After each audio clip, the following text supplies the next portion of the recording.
programa cultural coordinado por el colectivo malagueño de escritores en Onda Color, en el 107.3 de tu FM. Hoy nos acompaña Marisi Morales Martínez, con la que hablaremos de su novela Perfil del Barro. Contaremos con la reseña habitual de Marisa Arias, que hoy nos trae El festín de Marina Pintor, y también con nuestra lectora Patricia Pérez, que es la protagonista de Quien lee puede hablar. ¡Comenzamos!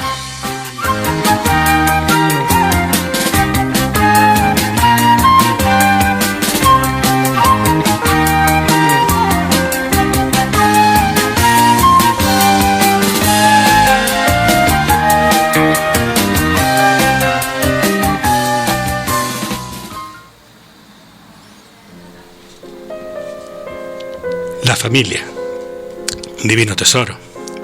Suele decirse en tono jocoso, pero es cierto, aunque en la mayoría de los casos sea algo por descubrir. La familia, esa gran desconocida. Hay historias de familia que han permanecido silenciadas como un oscuro secreto y que nos sorprenden al descubrirlas. Nos parecen inverosímiles, ajenas, historias de ficción. Otras nos hieren y la mayoría nos marcan. Hoy, nuestra invitada, Marisi Morales, nos acerca a la historia de su familia y la huella que han dejado con el paso del tiempo. Buenas tardes, Marisi, ¿qué tal? Buenas tardes, Víctor, ¿qué tal? Muchas gracias por invitarme a tu programa. Encantado. Estamos con la sensación de que vamos a aprender un montón de cosas y eso siempre, a mí por lo menos, me gusta. Un saludo ahí a los compañeros, a los mandos de la nave, don Paco Carbonell, ¿qué tal? Esto, para los que no nos están viendo, está levantando las manitas detrás de la pecera, detrás del cristal. Puedes decir algo si quieres, Paco? Y bueno, también tenemos, como hemos dicho ahí en la entradilla, a nuestra lectora de hoy, Patricia Pérez, que es la que va a protagonizar nuestra sección de Quien lee puede hablar. ¿Qué tal, Patricia? ¿Qué tal? Muy bien, buenas tardes. Muy bien, te veo muy sonriente, muy... Sí, es una experiencia nueva. A ver cómo sale. Bien, va a salir bien, seguro, con total seguridad, vamos.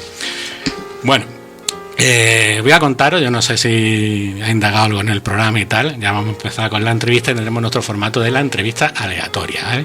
Esto quiere decir que las preguntas van a ir surgiendo un poquito de aquella manera sobre la marcha y no siguiendo el orden normal que pudiera seguir en cualquier otro tipo de entrevista normal, ¿no? Leyendo el libro, yo he dividido las preguntas en tres categorías. Una es para reflexionar, preguntas para reflexionar, otra pregunta sobre las conexiones familiares y otra sobre la novela en sí, ¿no? Como novela, como libro.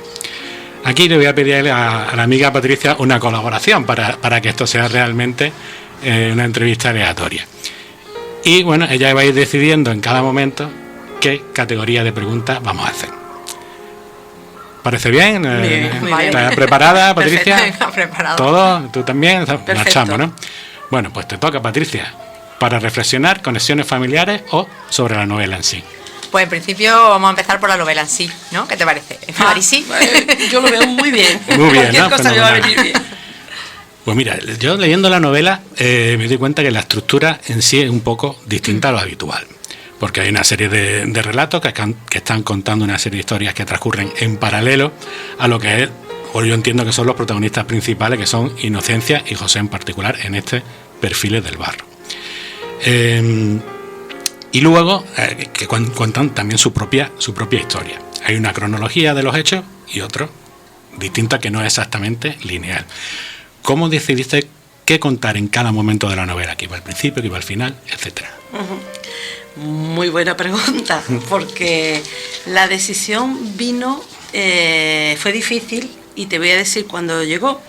Yo tenía prácticamente montada la novela, pero sabes que es la segunda parte de otra, es de Prolongado el Eco, y tenía prácticamente montada la novela, pero había ya demasiados personajes, demasiadas circunstancias, muchas situaciones, y llegó un momento, no sé si le pasa a todo el mundo, a todos los escritores, en el que los personajes y las situaciones, no es que se me fueran de las manos, pero los personajes empezaban a hacer lo que ellos querían.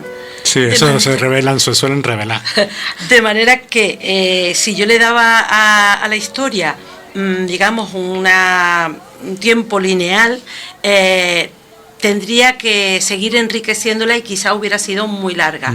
De manera que casi cuando estaba montada decidí estructurar todo lo que yo ya tenía, rehacerlo y montarla en historias prácticamente, bueno, supuestamente independientes, entrelazadas. Es decir, que contaba la historia de uno de los personajes o de alguna de las situaciones o anécdotas y intentaba que pareciera o que pudiera ser un capítulo independiente o un relato independiente, aunque luego todo va confluyendo. Pero fue así, fue novela hecha y vuelta a hacer. A reconstruir Sí, y a montarla. a reconstruir. De nuevo, ¿no? Bien, bien, interesante. Me había llamado la atención esa forma de irlo construyendo y bueno, luego ya leyendo perfil del Barro y luego como me enviaste la documentación de la primera parte que has comentado tú antes, también sigue la misma estructura en ambos casos. ¿Lo que tenían montado era las dos historias completas o tenían las dos como dos novelas independientes? No, la primera historia, la primera parte estaba montada de forma lineal, excepto en la primera de las partes, que hay pues hay momentos en el que la narradora reflexiona sobre el proceso creativo. Pero esa primera parte estaba montada así, es más lineal en el tiempo de la narración es lineal. La segunda parte ya fue mucho más elaborada y construida a conciencia. Es decir, la primera parte en realidad la fui contando una historia que le iba contando a mi madre, que le estaba escribiendo a ella, ¿no? Bueno, ya la segunda era casi un reto entonces, ponerse a construirla. Sí, la segunda fue un reto y me costó mucho más. Por ejemplo, la primera parte puedo decirte que tardé como, no sé, 1 año y medio en escribirla y en corregirla, y sin embargo en la segunda parte tardé casi el doble, porque tenía esa intención ya no era un relato que yo escribo a mi madre y un relato que yo creo que la única lectora va a ser ella, sino que yo ya me estaba dando cuenta que aquello estaba trascendiendo y que la primera parte me la había leído mucha gente y mucha otra gente iba a querer leer la segunda. Entonces tomé conciencia de lo que era escribir una novela y bueno, y también mucho miedo, más miedo. Sí, eso yo creo que van de la manita, los retos y las ganas de hacer algo mejor y los miedos, eso yo creo que van de las manitas, eso no se pueden separar. Bueno, Patricia, ¿por dónde seguimos encarando la entrevista? ¿Qué toca? ¿Conexiones familiares? ¿Más de la novela? ¿Algo para reflexionar? Conexiones familiares, yo creo. Bien, muy bien. Yo, si no se habían dado cuenta la audiencia, es una novela que versa sobre la historia de tu propia familia, ¿no? Así que toca preguntar sobre el tema. La primera pregunta, ¿vale? Relacionada con conexiones familiares. No me pongas cara de susto, que parece que te has asustado. No. Ha puesto una expresión diciendo, veremos a ver lo que me va a preguntar este muchacho. No, ¿qué va? Bueno, cuando se habla de un libro en el que se ha puesto sobre la mesa pues, toda la historia familiar, además un recorrido bastante amplio, yo creo que bisabuelos, abuelos, un amplio periodo de tiempo, y lo pone en algo que llamamos novela, que conlleva una parte de ficción, ¿qué proporción hay entre ficción y realidad? Pues siempre pongo el mismo ejemplo y siempre digo que si la novela es un puzzle de 500 piezas, me faltaban no sé si 250 o 300 piezas del puzzle. Es decir, que de todo lo que cuento está basado en hechos reales, pero hay mucha ficción. Y como digo, siempre atendiendo al principio de verosimilitud, ¿no? Contando aquello que pudo ser, ¿no? Que era coherente. De hecho, siempre también digo esto, cuando mi madre la iba leyendo, siempre me decía, no sé si fue así porque no teníamos los datos. Yo me documenté muchísimo, investigué muchísimo, pero claro, había cuestiones a las que no llegaba, no se podían encontrar. Entonces siempre procuraba atender a ese principio de verosimilitud y recuerdo que mi madre siempre me decía, no, sí que pudo ser así perfectamente, pero creo que hay una proporción de 2 realidad y hechos reales, 3 ficción. ¿2, 3? 2, 3. Mucho de ficción entonces, ¿no? Sí, hay mucha ficción. Hay mucha ficción. ¿Se ha sentido alguien en la familia molesto por algunas cosas que hayas contado? Pues por ahora no. Todo el mundo estaba muy contento con la historia. Nadie, al revés, todo el mundo estaba encantado. Somos una familia muy, muy amplia, muy numerosa y nadie se ha quejado ni le ha parecido que fuera algo fuera de lugar. Cuando te pregunto la familia, incluyo a ese grupo de personajes que no son de sangre, no son biológicos, pero que realmente también forman parte de la familia, que hay unos cuantos. Sí, no. Hasta ahora, ya te digo, todo aquel que ha leído la novela se ha sentido contento, ¿no?, con la historia. No, nadie. Bueno, yo siempre he dicho desde el principio, voy a contar esta historia, ¿qué os parece? De hecho, he pedido permiso a algunas personas para poder contar la historia. Y también voy, muchos borradores lo he ido pasando a aquellas personas que yo creo que podían sentirse más afectadas, ¿no?, por lo que cuento, y hasta que ellas no lo han leído, yo no lo he sacado a la luz, no lo he publicado. He ido pidiendo permiso y bueno, es difícil, pero ha sido así. He tenido que hacerlo, lógicamente. No puedes hablar de personas que, bueno, algunas ya no viven, pero otras, aunque no vivan, hay que pedir permiso también a los seres que están, ¿no?, relacionados o emparentados, porque igual no les agrada. Pero he ido haciéndolo, he ido pidiendo permiso. Hay que guardar respeto, y si hay que contar algo, hay que contar con ese permiso. Yo lo veo así también. Siempre. Bueno, ahora te voy a preguntarte, ¿y ahora qué quieres que te pregunte? ¿Algo para reflexionar, conexiones familiares, o nos seguimos metiendo en la novela? Reflexión. ¿Reflexión? Sí. Aquí voy a sacar palabras de la propia novela, la voy a parafrasear un poco. ¿Cuánto daño hacen la rancia educación y los prejuicios? Sí. Yo pienso que es una de las cosas que más daño hacen. Y sobre todo cuando esa rancia educación y los prejuicios, porque a veces somos educados de una manera que no nos deja tener amplitud de campo, de visión. Somos educados de manera que se nos cierra el camino y solamente vemos una vía por donde tirar, cuando caminos y veredas y opciones hay muchas. Y los prejuicios ya ni te digo. Los prejuicios nos vuelven... perdóname por la palabra, majaretas.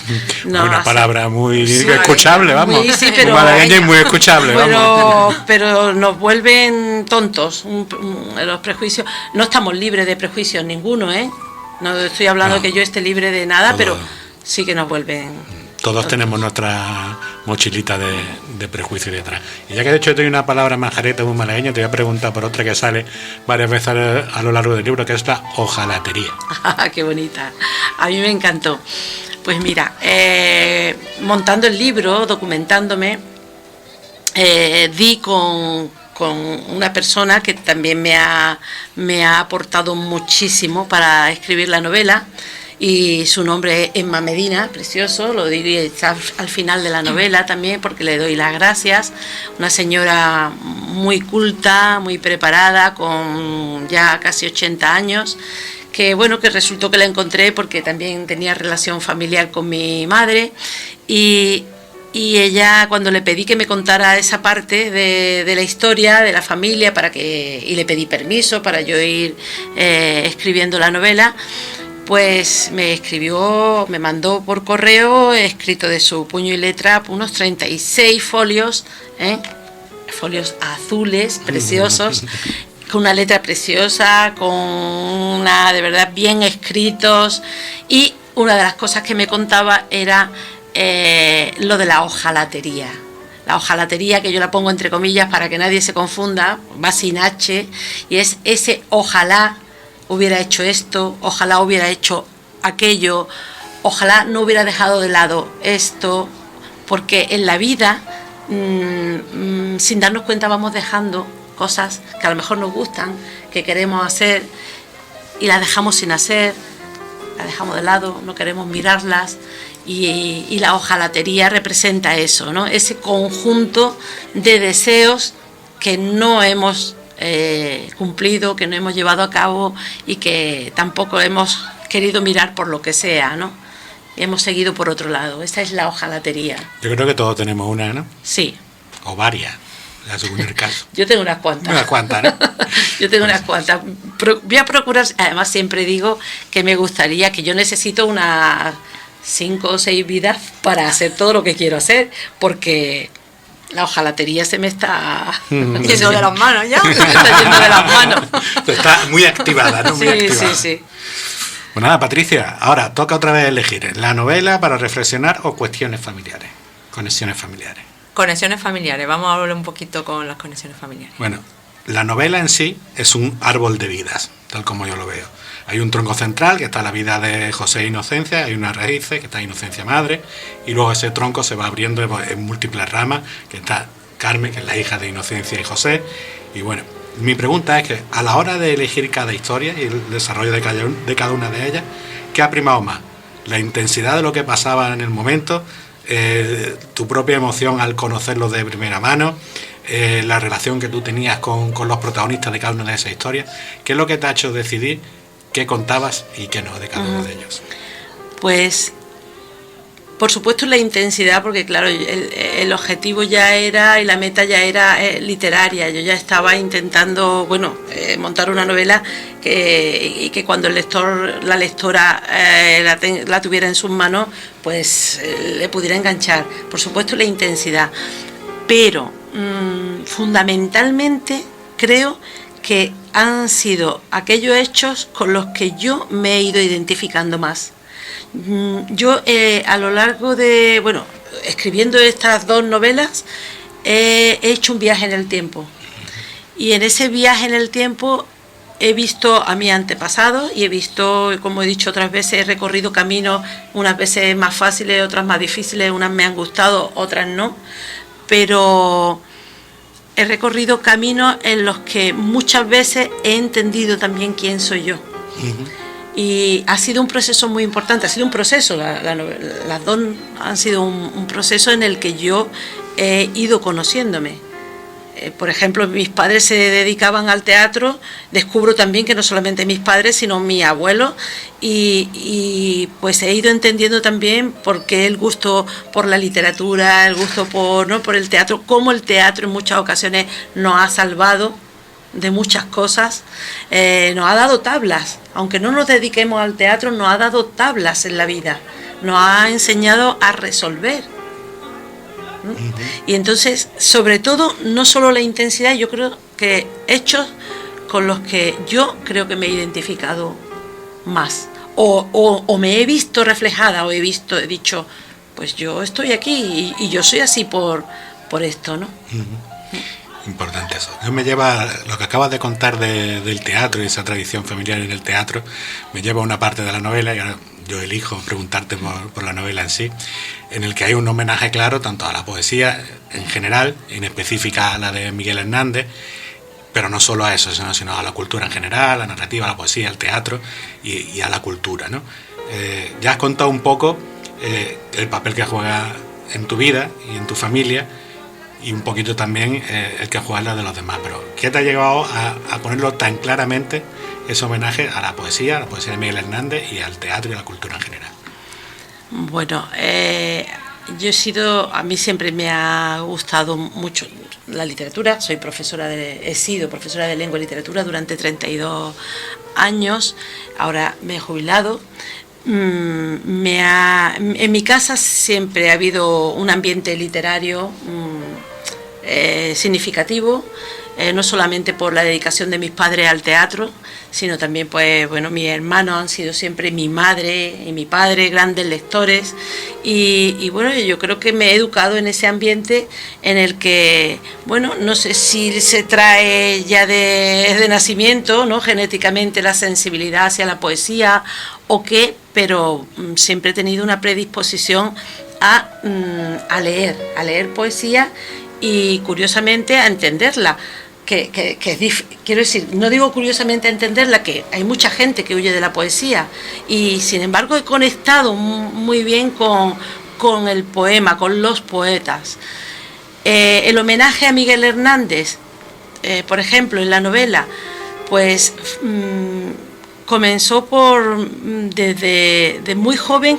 En mi casa sonaba la canción del poeta soldado de Miguel Hernández, y cantada por Adolfo Celdrán. Muy joven, lógicamente ya habíamos salido del franquismo, ya había muerto Franco, sino aquello no se podía escuchar en ninguna casa. Y yo recuerdo, y ese era un disco de vinilo que teníamos en casa y que tenían mis hermanos, que también los hermanos educan. Sí, yo soy la cuarta de 9 y los hermanos educan. Y yo escuchaba aquel disco y lloraba. Yo cada vez que escuchaba aquella canción, la canción del esposo soldado, yo lloraba. ¿Y cuántos años tenías, perdón? No sé, seguramente tendría 15 o 16, sí, no lo sé. Pero me causaba se me ponía el vello de punta. Y he prolongado el eco, que es un verso de la canción, lo tenía yo metido aquí en mi mente, y no sé si yo creo que escribí la novela con ese título, la primera parte, porque era una novela que yo ya tenía, una historia que yo tenía escrita, pero ese tenía que ser el título, y yo tenía que hacerle homenaje a Miguel Hernández, porque una canción y unas letras de una canción me hacía llorar, porque comprendía perfectamente lo que significaba aquello. Y por supuesto después a Lorca, a Machado, es que son poetas de nuestra tierra, son poetas que además han muerto injustamente.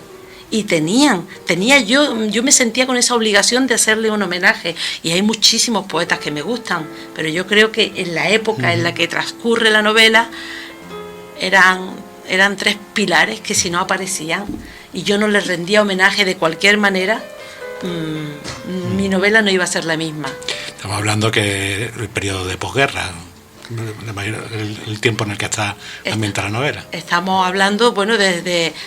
aunque el perfil del barro ya es posguerra, y bueno, cuento la novela empieza con una carta que uno de los personajes le dirige a otro de los personajes, hablando de la muerte de Miguel Hernández, porque en la primera parte se han conocido gracias a su poesía. Uh-huh. Y conocer a una persona gracias a la poesía y a la literatura, ¿no? Es un hilo, es una unión increíble. Entonces creía que yo creía que se lo debía. Bueno, ha quedado bonito. Además yo pienso eso también, que tanto la literatura, los libros, la música, la poesía, todo eso conecta a las personas, ¿no? Y es como decir, a ti también te gusta Miguel Hernández, también te gusta cualquier cantante, y eso al final parece que la amistad, que se fragua la amistad, se allana, ¿no? Sí. Parece, eso se produce ese efecto. Bueno, Patricia, te toca elegir nuevamente, reflexionar, conexiones familiares o la novela. Hombre, está claro, ahora una reflexión es lo que pega. Lo que pega, ¿no? Pues mira, hay aquí un 2 en 1, sacado también de la novela, ¿no? Una primera reflexión que dice en la novela: toda historia contiene un aprendizaje, y una segunda reflexión relacionada con la primera, que es del propio personaje de Inocencia, que dice: si olvidamos no aprendemos y nos quedamos estancados. Yo creo que es fundamental. Yo en Perfil del Barro también hago un homenaje, como he dicho, no solamente a Miguel Hernández y a los poetas, sino a la memoria. Yo creo que es fundamental tener presente nuestro pasado para avanzar. Si no retenemos y si no conocemos nuestro pasado y si no aprendemos, no podemos continuar hacia adelante. Creo que es absolutamente imposible. Nadie, bueno, todo el mundo nace limpio en su memoria, pero el conocimiento de dónde nos viene, El aprendizaje de dónde nos viene, viene de la memoria, la nuestra y la de otros, el legado que nos han ido dejando. Es imposible avanzar sin ello, y si no aprendemos no avanzamos. Escuchaba yo ayer en un programa de la tele una frase que, bueno, el contexto no era a lo mejor el más intelectual del mundo, pero decía, algunas veces se gana y otras se aprende, ¿no? Bueno, yo quiero introducir otra reflexión también, que viene ahí otro 2 en 1, sobre el daño que hace callarse las cosas. Y la pregunta que hago es, ¿para qué sirven los secretos?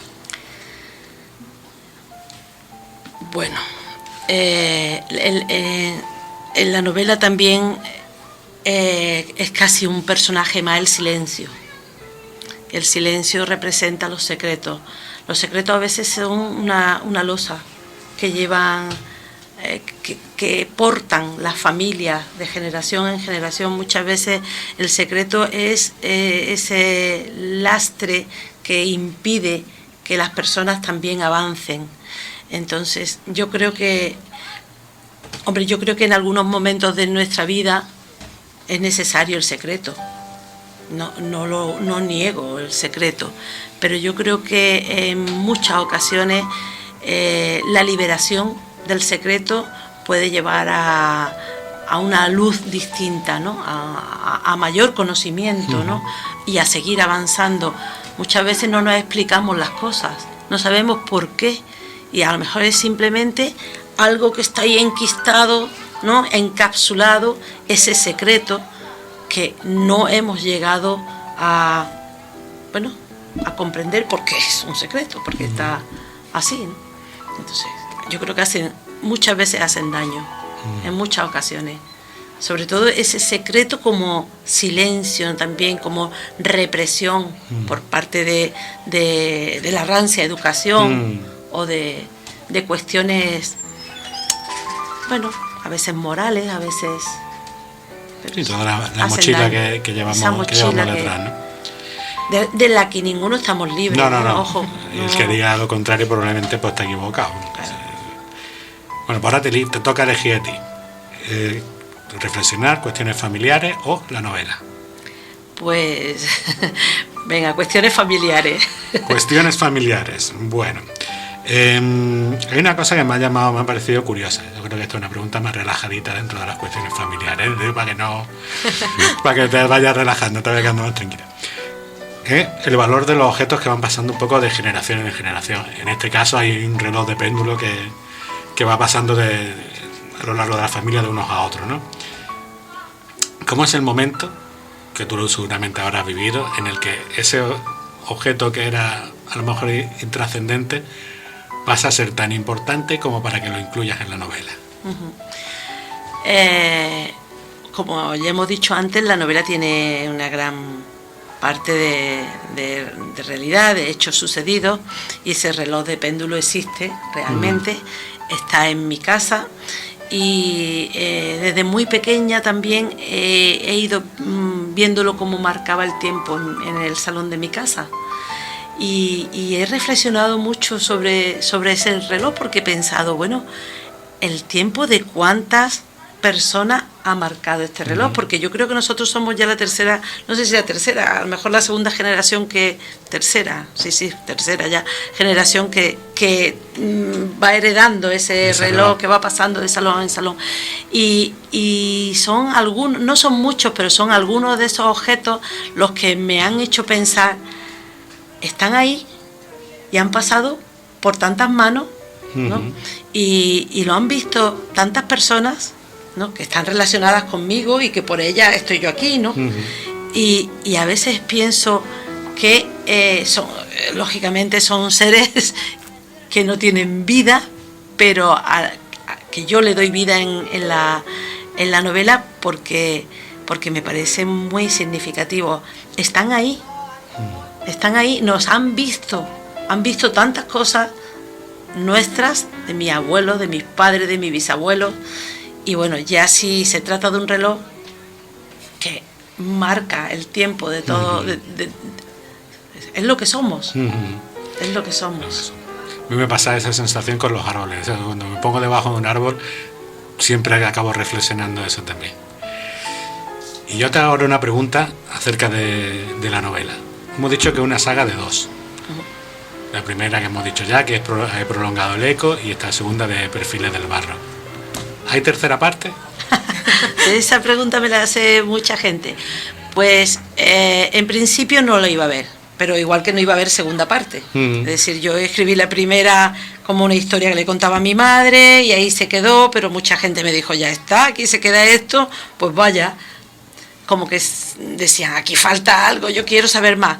Escribí la segunda parte y la tercera, que es a lo que vamos. No iba a haber tercera parte, pero pues por cuestiones de la vida, en mi casa un día mi madre que quería que encontrar una fotografía y enseñarme unas fotografías antiguas, y encontré un montón de carpetas y de cartas que, bueno, mi abuelo por parte paterna, que sale poquísimo en estas dos novelas, él escribe a una hermanastra que tiene, las respuestas que tiene la hermanastra, y luego pues encuentro un montón de documentos que de pronto digo, lo vi como casi como un castigo, no creáis, dije, no haberlo incluido, ¿no? Pero tengo que escribir la tercera parte ahora porque todo el mundo me la pide. Sea, ¿no? Eso apareció por algo.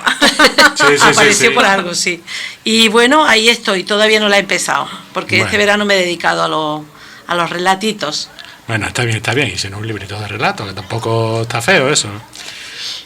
Bueno, nos vamos a hacer una pausa, hacemos en el programa para escuchar un poco de música. Es una canción que, en mi opinión, pues retrata a la perfección ese lado incómodo que tiene toda familia. Se titula Cuestiones de familia, y bueno, del grupo Los Lesbian, y la escuchamos ahora. Nunca te callas, vuelves a insistir. Ya ni respetas los días como hoy. No nos reunimos para debatir cuestiones de familia que del antes pasan al después.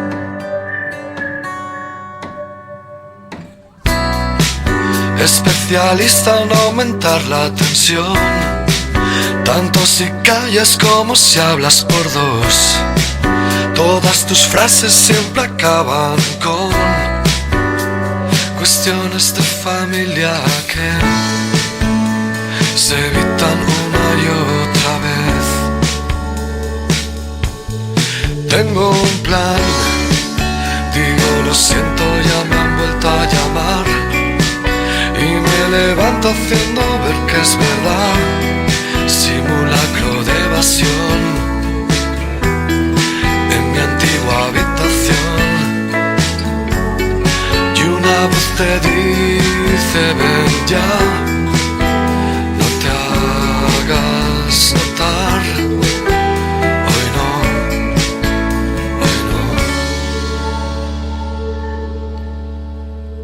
Cómo hablar y estar ausente es mi actitud. Hablar y estar ausente, dímelo tú.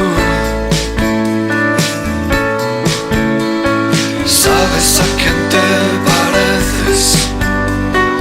Yo no quiero parecerme.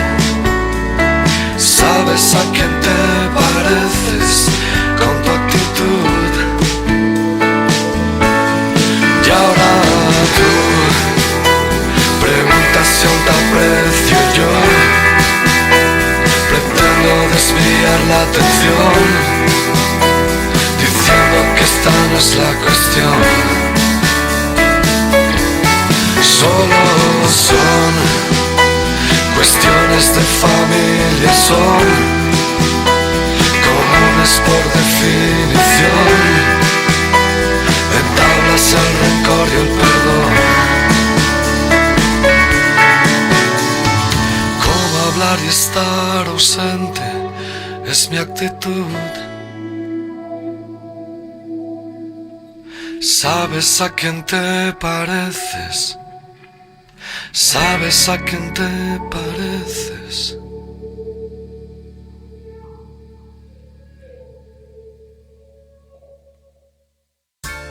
Los libros viven cuando hablas de ellos.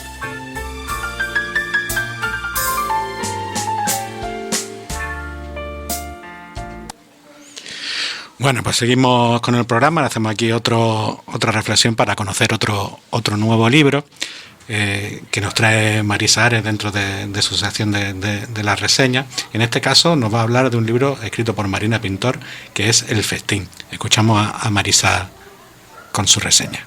Hola a todos, desde mi rincón de lectura. Hoy traigo El Festín, una novela corta y actual de una jovencísima autora que se llama Marina Pintor, y que fue editado el libro en el 2019, hace muy poquito. El Festín es una puerta abierta a la historia de una mujer que, según va creciendo y pasando su vida, nos comparte todo su mundo interior. Y aunque sea el libro muy de ver sus perspectivas interiores, como digo, está basada a la vez en una leyenda. Es una novela que al leerla pues va creciendo en el lector también. Se siente pleno, se siente lleno, se siente de una forma diferente al terminar su lectura. El tema central es el amor y las dificultades de la vida, con lo cual se convierte en un drama o un tema social. Y va sobre una persona sensible, vulnerable, que va viendo pasar sus años desde niña hasta ya joven, la juventud, y que nos enseña, como digo, su mundo de alrededor, y nos atamos a él leyéndolo. La verdad es que está muy bien escrita. Sus temas, pues la enfermedad, la muerte, la familia, la amistad, el amor, son temas profundos lo que trata, y se hace como un monólogo. Su protagonista se llama Nora, y la verdad es que va escribiendo con talento todo lo que le va pasando, lo que va pensando, y sus frases resultan muy interesantes y muy profundas. Yo diría que en realidad va viendo un mundo deformado incluso, y lo va viendo a golpes, pero se abre paso poco a poco en la selva de la vida, porque siempre hay como una llama de esperanza, ¿verdad? Como lo que tiene que haber en la vida, en la realidad. Esta niña, esta joven, se cuestiona pues sus sentimientos, su ateísmo, la posibilidad de toparse con la muerte cara a cara, pero con una visión aún no formada, de adulto, como yo digo, pero muy intensa.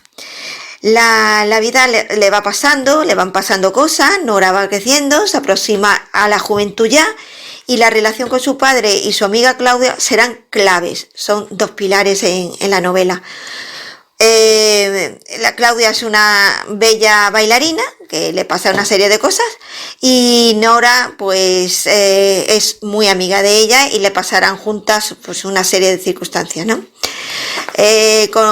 Con el respecto a la relación del padre también es muy importante. El lenguaje de la novela, que se hace muy ligera, muy ágil, es un lenguaje fluido, tiene bastante ritmo narrativo, y su lectura atrapa con certeza.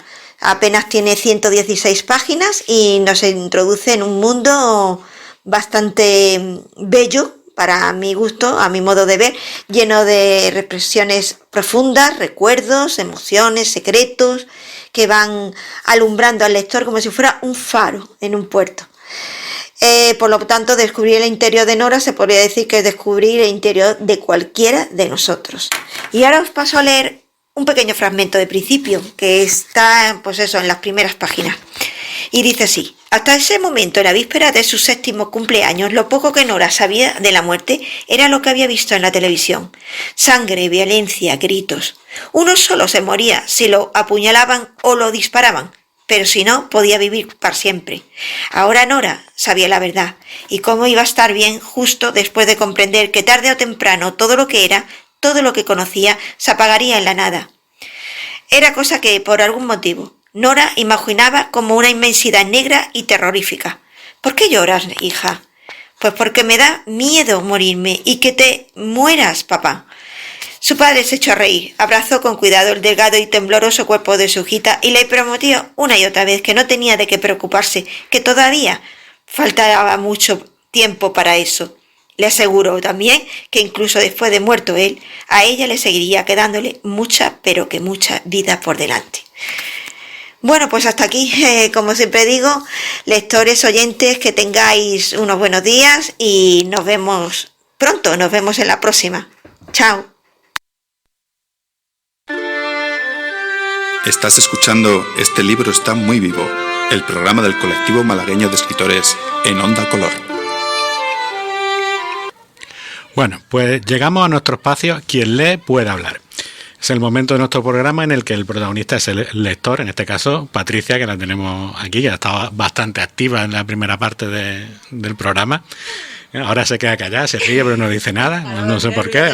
Ahora cuando te llega el momento, no... Me quedo callada, no, yo no me quedo callada ni bajo agua. No puede ser.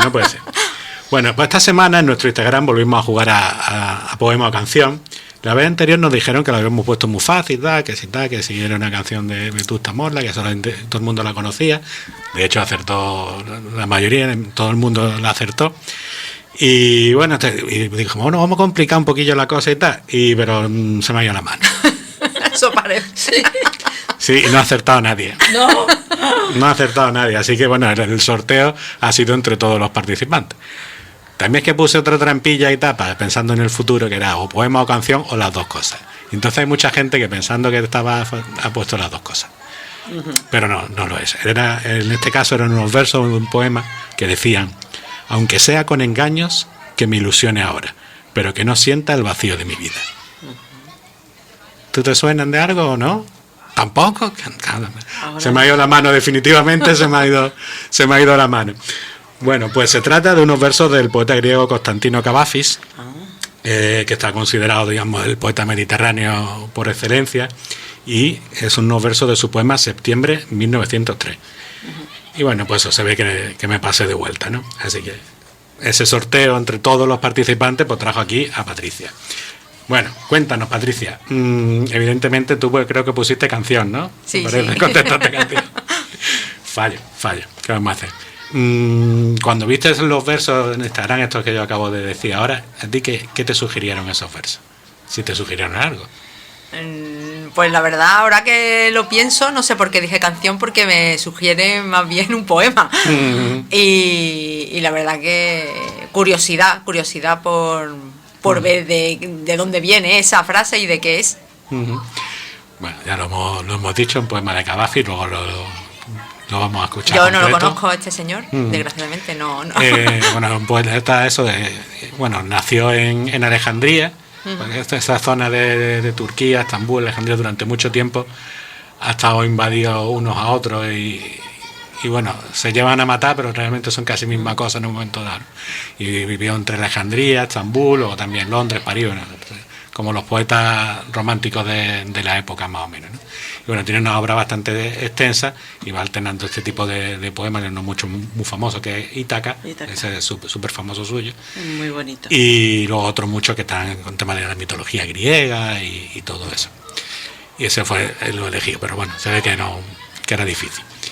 Yo ya te he adelantado, nos gusta que el lector que viene nos recomiende un libro.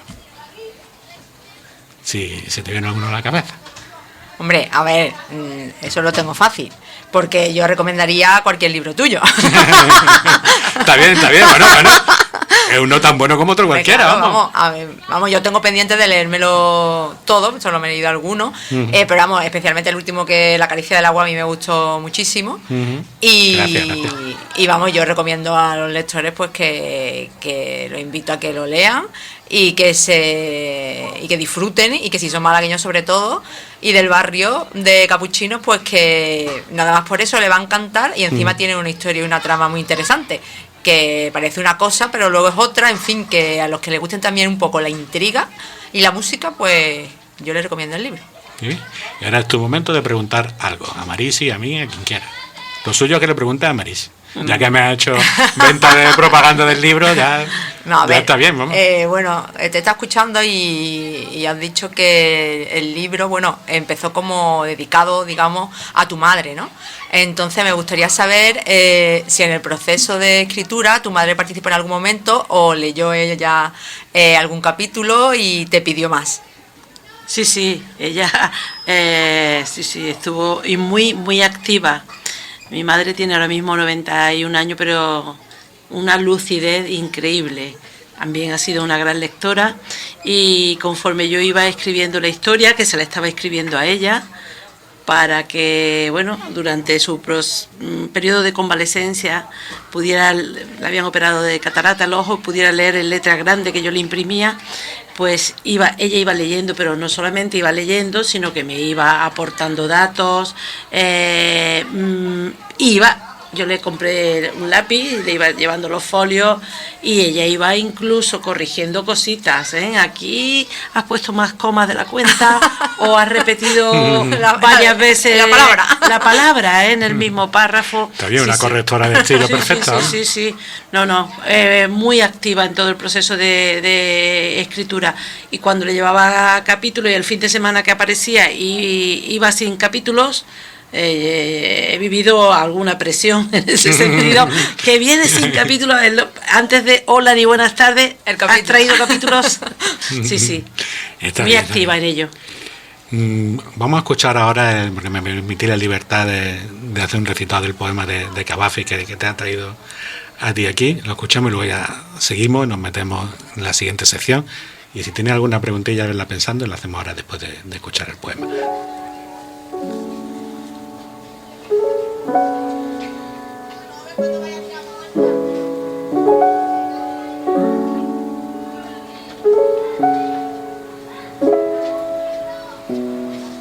Aunque sea con engaños, que me ilusione ahora, pero que no sienta el vacío de mi vida.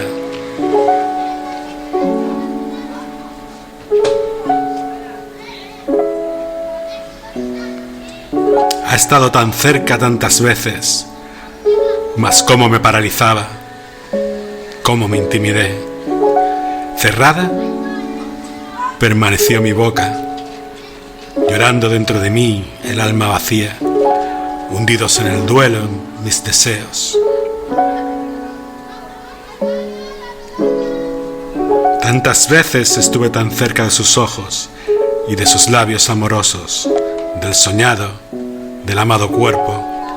Tantas veces estuve tan cerca. Tantas veces estuve tan cerca.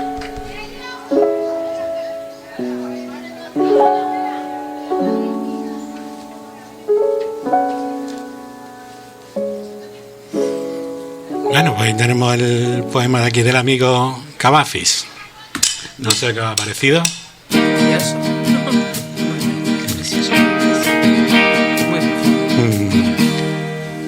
Bueno, Patricia, ¿alguna pregunta antes de someter a Marisi al cuestionario indiscreto? ¿Alguna pregunta más? Bueno, yo una pregunta para los dos, porque me ha resultado curioso cuando ha dicho que, bueno, y no sé, alguna vez a lo mejor te he escuchado a ti también, los escritores normalmente soléis reescribir y cambiar el orden a vuestros libros, a la mayoría, ¿o es raro? Porque me da la sensación de que soléis hacer eso, lo tenéis montado y el primero casi nunca vale, ¿no? Que lo volvéis a cambiar todo y le dais una vueltecita, ¿no? Sí, yo sí, bueno, yo quizá no tanto, pero yo sí parto de una estructura que suelo respetar bastante y no tanto. Sí se produce en cambio cuando se revelan los personajes, como tú has dicho, Marisi, que pasaba, pero la estructura se suele mantener. En tu caso sí cambias, ¿no? En mi caso, sí. Hay veces que elijo una estructura y no me convence. Cuando estoy leyendo la novela, veo que no me convence y la dejo reposar. Y digo, si yo fuera una lectora de esta novela, seguramente a lo mejor así no me iba a llegar. Y sí, a veces es muy difícil, porque volver a rehacer lo hecho. Pero bueno, con la poesía me pasa igual. Escribo poemas y los rehago hasta que veo que transmiten lo que yo realmente quiero que transmitan. Sí. Escribir, reescribir, ordenar. Sí, muchas veces. Bueno, vamos ahora derechito ya al cuestionario indiscreto. Más o menos estás preparada. Comenzamos a ver qué tal se da la cosa. Primero, un personaje de ficción de novela inolvidable. Tengo que elegir solo uno. Imagino, Bueno, ¿no? sí, pues, si son 2 o 3 tampoco pasa nada. Sí, bueno. Somos flexibles, ¿eh? Salidas No, flexibles, no, pues, mira, por supuesto, ahí está Don Quijote de la Mancha, ese lo dejo ahí y todo el mundo puede entender por qué. Si paso a un personaje, Ignatius Reilly, es decir, para mí, que creo que es otro Quijote, Ignatius Reilly de La Conjura de los Necios, de John Kennedy Toole, es ese tipo de personaje que cuando he estado leyendo o leí en su momento la novela, me ha provocado la misma risa leyendo, ¿eh? Es difícil que cuando tú estás leyendo un libro te rías a carcajadas, como a veces tristeza. Es un personaje entrañable y yo creo que se parece mucho también a nuestro querido Don Quijote, en muchos sentidos.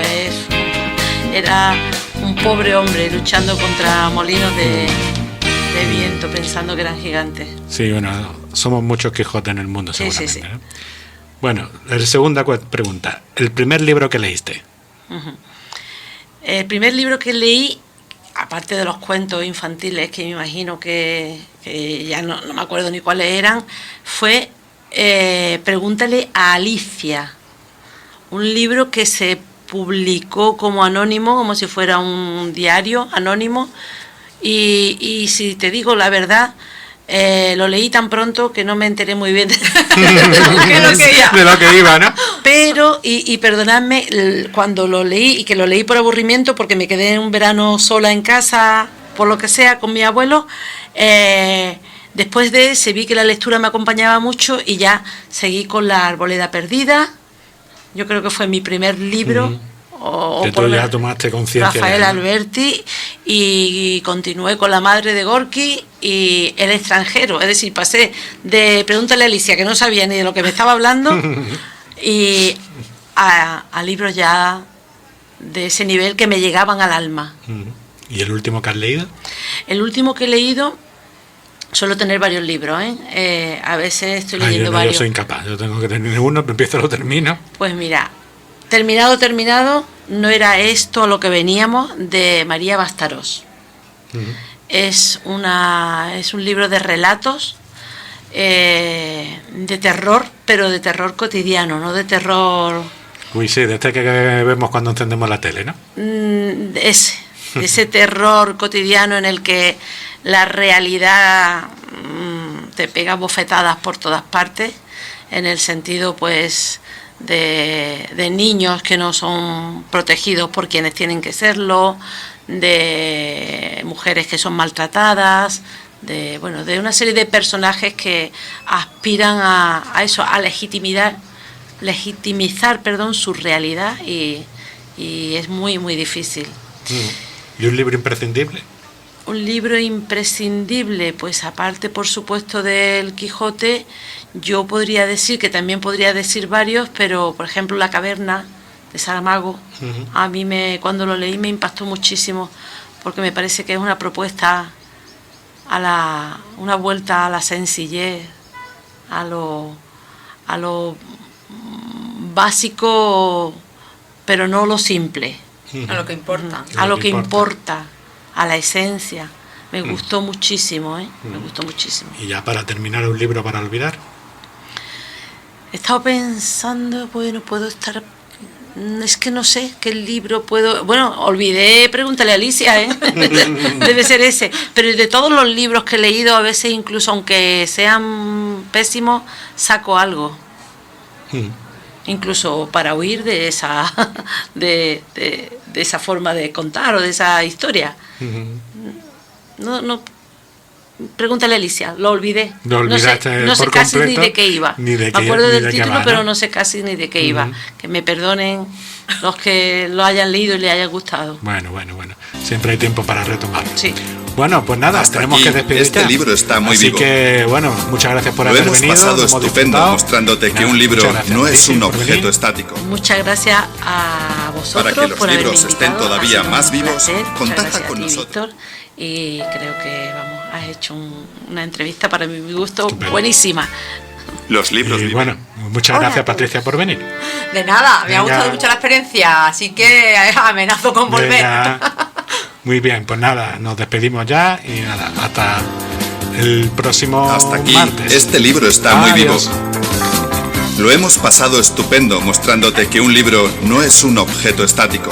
Bueno, ¿no? Pasa rápido, ¿no? Para que los libros estén todavía más vivos, contacta con Ole. nosotros en Instagram o Facebook buscando Este libro está muy vivo. Sigue disfrutando de la radio. Sigue disfrutando de Onda Color.